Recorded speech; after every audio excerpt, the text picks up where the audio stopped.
Assalamualaikum warahmatullahi wabarakatuh. Ketemu lagi di channel Edu. Nah, dalam kesempatan kali ini kita akan membahas rangkuman materi bahasa Indonesia kelas 7 SMP MTS Sederajat Kurikulum Merdeka, yaitu bab 1 tentang jelajah Nusantara. Seperti biasa, sebelum kita melanjutkan kepada pembahasan, mari subscribe terlebih dahulu, like, komen, dan boleh share kepada teman-temannya supaya kita semua bisa mendapat manfaat yang lebih banyak lagi.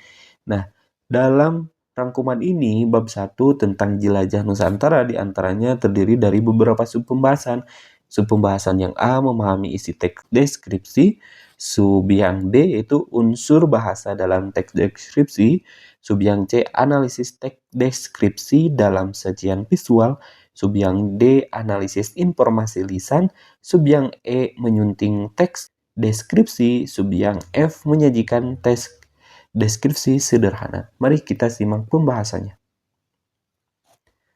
Tujuan pembelajarannya setelah mempelajari bab ini, maka kalian diharapkan mampu memahami isi teks deskripsi, mengidentifikasi unsur kebahasaan dalam teks deskripsi, menganalisis teks deskripsi yang disajikan dalam bentuk visual, memahami informasi lisan dengan tepat, menyunting teks deskripsi sesuai kaidah bahasa Indonesia, serta menulis dan menyajikan teks deskripsi sederhana dengan baik. Kita bahas dari sub yang A, memahami isi teks deskripsi. Pengertian teks deskripsi. Teks deskripsi adalah teks yang menggambarkan suatu objek, tempat, orang, hewan, tumbuhan, atau suasana secara rinci, sehingga pembaca seolah-olah dapat melihat, mendengar, dan merasakan sendiri objek tersebut. Tujuan dari teks deskripsi ini, yang pertama memberikan gambaran yang jelas kepada pembaca, yang kedua membuat pembaca seolah-olah memahami langsung objek yang dideskripsikan, yang ketiga menyampaikan informasi secara menarik dan rinci. Ciri-ciri dari teks deskripsi, menggambarkan objek secara jelas dan rinci, menggunakan panca indera yaitu penglihatan, pendengaran, penciuman, perasa, dan peraba, menggunakan kata-kata yang bersifat khusus, serta bersifat objektif atau dapat pula dipadukan dengan kesan penulis.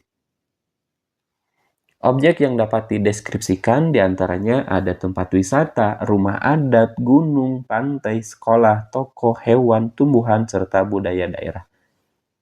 Struktur teks deskripsi diantaranya yang pertama ada identifikasi, yang kedua deskripsi bagian, yang ketiga ada penutup simpulan atau kesan. Identifikasi berisi pengenalan atau gambaran umum tentang objek yang akan dideskripsikan. Deskripsi bagian menjelaskan bagian-bagian atau ciri khusus objek secara rinci. Penutup simpulan atau kesan berisi kesan atau simpulan penulis terhadap objek. Sub yang kedua, memahami unsur bahasa dalam teks deskripsi. Memahami unsur bahasa dalam teks deskripsi. Dalam teks deskripsi digunakan berbagai unsur kebahasaan agar gambaran objek menjadi lebih hidup. Yang pertama, kata benda, nomina, digunakan untuk menyebut nama orang, benda, tempat, atau hewan. Contoh, pantai, gunung, rumah adat, dan danau. Kata sifat digunakan untuk menjelaskan keadaan objek. Contoh, indah, luas, bersih, megah, sejuk, dan asri. Kata kerja digunakan untuk menjelaskan aktivitas. Contoh, berdiri, mengalir, berjalan, berkilau, dan menjulang. Yang keempat, kata depan menunjukkan letak atau posisi. Contoh, di, ke, dari, pada. Yang kelima, kata perincian. Kalimat yang menjelaskan suatu objek secara lebih detail. Contohnya, pantai itu memiliki pasir putih yang lembut, air laut yang jernih, dan ombak yang tenang. Yang keenam, majas atau bahasa kias. Digunakan agar deskripsi lebih menarik. Contoh, gunung itu berdiri gagah menantang langit. Sub yang C, menganalisis teks deskripsi dalam sajian visual. Pengertian sajian visual. Sajian visual adalah informasi yang disampaikan melalui gambar, foto, poster, ilustrasi, grafik, atau video. Langkah-langkah menganalisis gambar diantaranya mengamati gambar dengan teliti, menentukan objek utama, mengidentifikasi ciri-ciri objek, menentukan suasana yang terlihat, serta menyusun deskripsi berdasarkan hasil pengamatan. Hal yang dianalisis diantaranya bentuk objek, warna, ukuran, letak, aktivitas, serta kondisi lingkungan. Contoh, gambar pantai, pasir putih, laut biru, pohon kelapa, ombak kecil, langit cerah, kemudian disusun menjadi teks deskripsi yang runtut. Sub yang berikutnya yang bagian D, menganalisis informasi lisan. Pengertian informasi lisan adalah informasi yang diperoleh melalui kegiatan mendengarkan seperti penjelasan guru, presentasi, wawancara, berita, cerita, video pembelajaran. Cara memahami informasi lisan diantaranya mendengarkan dengan seksama, mencatat informasi penting, menentukan ide pokok, menentukan informasi pendukung, serta menyimpulkan isi pembicaraan. Unsur-unsur informasi di antaranya ada apa, siapa, di mana, kapan, mengapa, serta bagaimana. Sub yang E, menyunting teks deskripsi.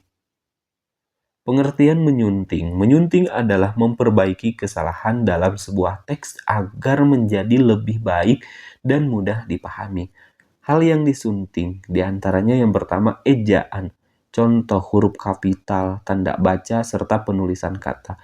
Yang kedua, pilihan kata atau diksi, yaitu menggunakan kata yang tepat sesuai dengan konteks. Yang ketiga, kalimat. Kalimat harus efektif, jelas, tidak bertele-tele. Yang keempat, isi. Isi harus sesuai dengan objek yang dideskripsikan. Langkah-langkah menyunting. Di antaranya yang pertama, membaca teks secara keseluruhan, menemukan kesalahan, memperbaiki ejaan, memperbaiki kalimat, serta memastikan isi sudah runtut. Sub pembahasan yang F, menyajikan teks deskripsi sederhana. Langkah menulis teks deskripsi diantaranya yang pertama, menentukan objek, contoh sekolah, rumah, pantai, gunung, tempat wisata, serta hewan pemeliharaan. Yang kedua, mengamati objek, yaitu menggunakan panca indera untuk memperoleh informasi. Yang ketiga, menentukan kerangka, yaitu identifikasi, deskripsi bagian, serta penutup. Yang keempat, mengembangkan kerangka, yaitu menambahkan kalimat-kalimat deskripsi yang rinci, serta yang terakhir yaitu langkah menyunting, yaitu untuk memperbaiki kesalahan sebelum dipublikasikan. Contoh singkat teks deskripsi, sekolahku. Sekolahku terletak di lingkungan yang bersih dan asri. Halamannya luas, serta dipenuhi pepohonan hijau yang membuat udara terasa sejuk. Setiap ruangan kelas tertata rapi dan nyaman untuk belajar. Guru-gurunya ramah serta selalu membimbing siswa dengan penuh semangat. Suasana sekolah yang aman dan nyaman membuatku semakin bersemangat untuk menuntut ilmu setiap hari. Sekian dan terima kasih. Jangan lupa like, komen, dan boleh share kepada teman-temannya. Semoga bermanfaat. Kami akhiri. Assalamualaikum warahmatullahi wabarakatuh.